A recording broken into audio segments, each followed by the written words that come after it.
Hello, so I'm going to talk to you now about property dualism. Property dualism is the thesis that there's only one kind of substance in existence, that's physical substances, chairs, tables, planets, atoms, whatever it might be. So physical substances, if you remember, as Descartes defines them, are substances which take up space, they're three-dimensional. The difference between property dualism and substance dualism, as it's hinted about in the name, is that they say there are two different kinds of properties. There are physical properties, for example, the colour of a rose, the height of a person. Then there are mental properties, and the mental properties tend to obviously belong to creatures, animals, human beings. I might have the mental property of knowing that I'm hungry. I might have the mental property of knowing I'm sitting in front of a camera, something like that.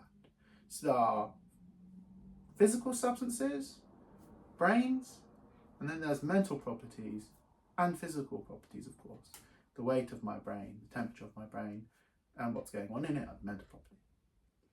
Now, one of the advantages of interactionist property dualism is that it seems that it misses the problems that substance dualism had. If you remember, the problem that substance dualism had was trying to explain how an immaterial substance can have causal efficaciousness, how it can cause anything to happen in the physical world and the other way around. Unfortunately, it doesn't really solve the problem. What it really does is push the problem back one step. If I say there are no immaterial substances, but there are immaterial mental properties, the question comes back of how those properties interact with the physical world. We know that they do interact. We know there is some kind of connection between the brain and qualia in the brain, but we just don't know how, and we're still stuck with that issue. One thing that property dualists say is, well, the problem of causation is a problem that reaches across all spans of philosophy.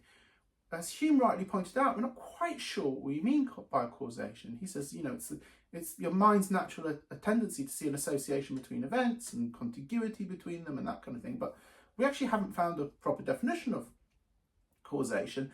And that's true of any domain in philosophy, like physics or chemistry or whatever. So why are you picking on the mental? Now, the response to that by people is to say, well, we can see, at least we can envisage an answer in physics as to how one thing causes another. We can envisage an answer in biology about how things interact with each other, but we don't even have the beginnings of an explanation of how the physical can cause the mental. And remember that the closure of physics just denies that there can be any mental effect on the physical world. Interactionist property dualism, of course, is fundamentally predicated on the claim that there is a causal interaction and that it's two-way. If someone stabs me in the leg, the nerve damage in my leg is going to cause me to have pain in my head.